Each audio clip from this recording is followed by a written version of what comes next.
Salut tout le monde, aujourd'hui on se retrouve pour une vidéo un petit peu particulière puisque je ne suis pas sur une course officielle mais je suis bien à Copenhague, dans la capitale du Danemark. On va visiter la ville de Copenhague en courant et les différents quartiers. Alors, ce qu'il faut savoir à Copenhague, c'est que ici tout est fait pour circuler à vélo.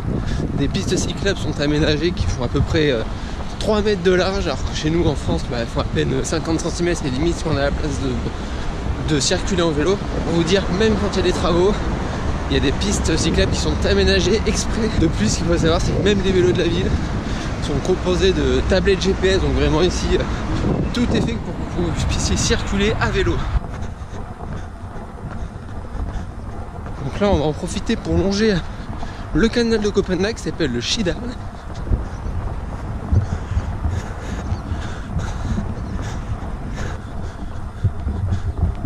Donc là, sur la droite, en fait, c'est vraiment un espace qui est aménagé pour que les vélos puissent circuler. On peut se déplacer en Copenhague vraiment sans utiliser la voiture. Les Copenhagois sont vraiment fans aussi des trottinettes électriques. Chez nous en France, c'est hyper dangereux parce que les gens ne sont pas du tout civilisés. Ici, c'est totalement différent, la mentalité est vraiment différente. Pour vous dire que même sur leur vélo, ils n'ont pas les gros cadenas comme on a chez nous. Derrière leur roue, ils ont un système de petits anneaux qui vient juste se fixer et ça suffit. On se demandait comment faisaient les bateaux pour passer, puisque les ponts par rapport au niveau de l'eau étaient très bas. Et là on a l'exemple type d'un pont, en fait il se retourne.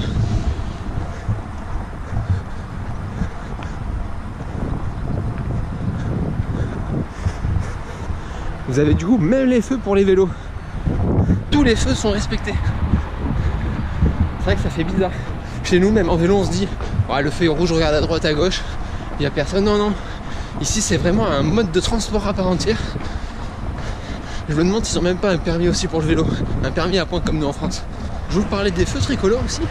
La petite particularité ici, donc ils ont bien le vert, orange et rouge comme chez nous.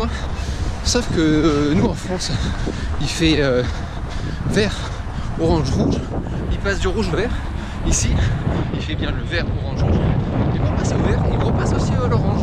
Et il y a aussi un compteur temps sur les feux piétons. Donc ça nous indique le temps qui nous reste pour que le feu passe au vert, mais aussi le temps restant pour que le feu passe au rouge. Aussi à quoi ressemble leur piste cyclable. On est ici dans le quartier de Christiania. Il y a un monument incontournable qu'il faut absolument visiter. C'est l'église de Notre Sauveur. La particularité, c'est que le clocher en fait de cette église a été construit près de 50 ans après la construction de l'église.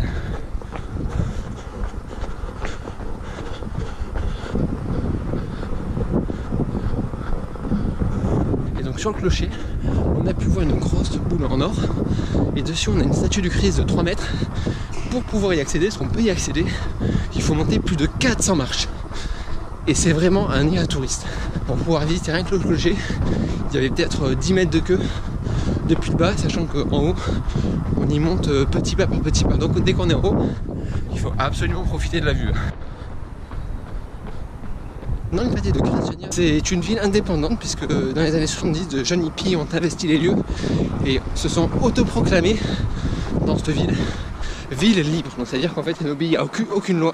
Je vous laisse imaginer ce qui doit se passer à l'intérieur. Après cela ne veut dire que ce n'est pas du tout fréquentable, bien au contraire. Voici le genre de panneau que vous pouvez apercevoir dans la ville de Copenhague. Donc en fait ça permet de séparer les espaces pour les cyclistes et les espaces pour les piétons. Donc le port de Niam, c'est vraiment un lieu qui est très touristique. Il faut savoir, c'est que le côté où on a toutes ces habitations de couleur, c'est le côté qui, bon habituellement là ça me fait mentir, mais est exclusivement réservé aux piétons. Puisqu'en fait c'est le côté où la journée c'est ensoleillé. Donc ça permet de profiter du port, même si dès qu'il y a un rayon de soleil, vu que c'est un lieu très très touristique, c'est une vraie fourmilière, il y a énormément de monde.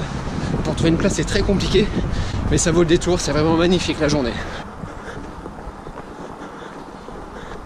Voici le palais Amalienborg, qui est actuellement la résidence royale, mais qui n'a pas toujours été, puisqu'au départ, en fait, c'est une place octogonale sur laquelle a été créée 4 bâtiments qui ont été construits pour 4 familles nobles au tout début.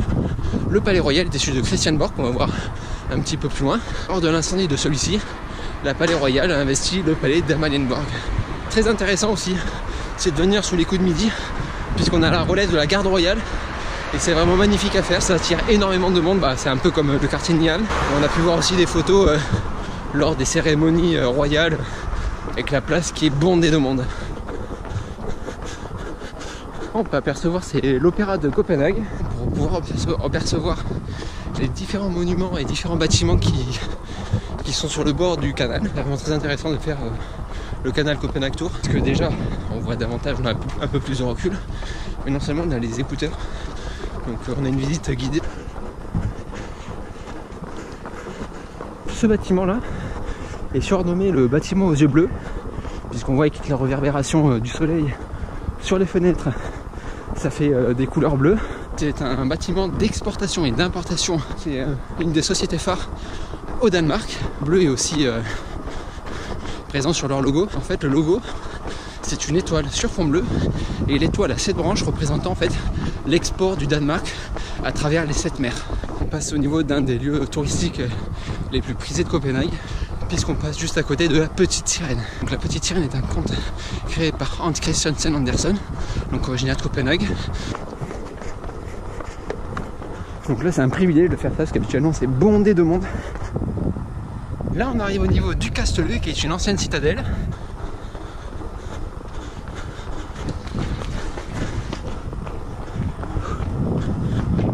Même dans la citadelle, on peut voir que les bâtiments ne dérogent pas à la règle avec cette couleur rouge. Seule particularité, on a un bâtiment qui est de couleur jaune, qui représente la maison du commandant. Durant la Seconde Guerre mondiale, quand les Allemands sont venus ici, ils ont utilisé cette citadelle, donc le Castellet, pour en faire leur quartier général.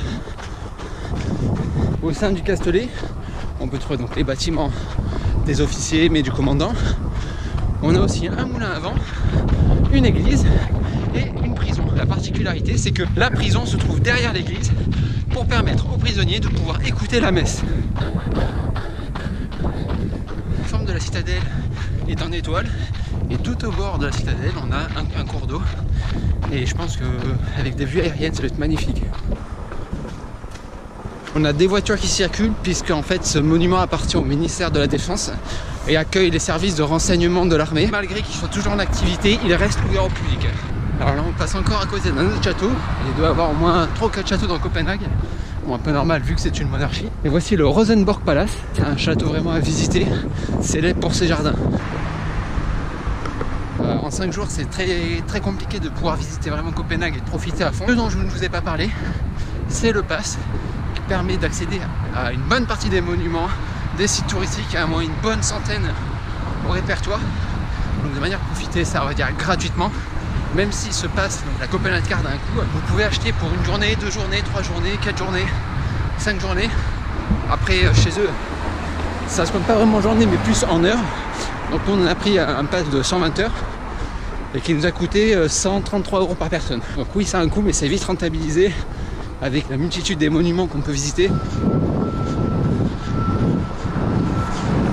là on arrive au niveau du Christianborg Palace, qui fut la résidence principale de la famille royale durant plusieurs années jusqu'à ce qu'il prenne feu. Elle était reconstruite, réaménagée et tout.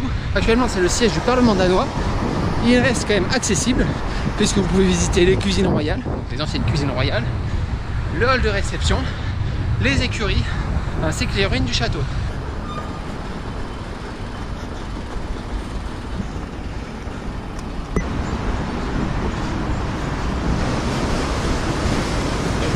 Alors ce bâtiment est le City Hall Center, c'est un peu comme l'hôtel de ville donc de Copenhague, et ce qui vaut vraiment le coup, c'est de monter tout en haut de la tour. Vous avez une vue sur tout Copenhague qui est juste magnifique. Vous montez je crois à plus de 100 mètres.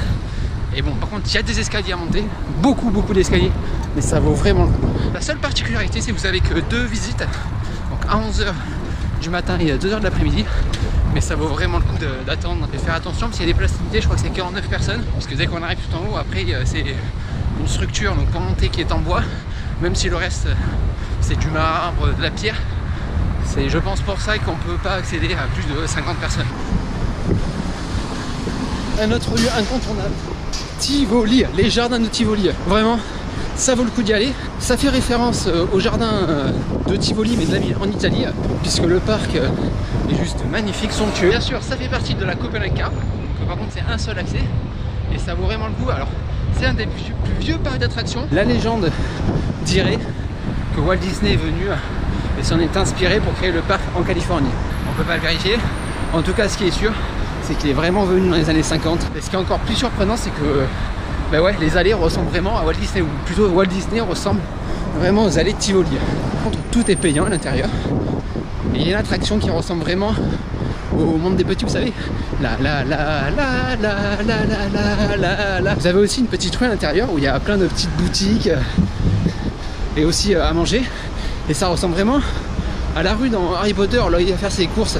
Vous avez comme un système de roues, vous devez tourner et vous gagnez des friandises. Mais attention, pas n'importe quelle friandise, c'est des gros paquets de 3 ou 4 kilos. C'est juste magnifique, ils sont fous de ça les Danois à ce niveau-là. On a aussi eu la chance de pouvoir assister à un feu d'artifice, donc tiré dans le parc, mais en fait le parc est quand même géant. Ça a beau être dans la ville, c'est géant. Là vous avez la gare centrale de Copenhague.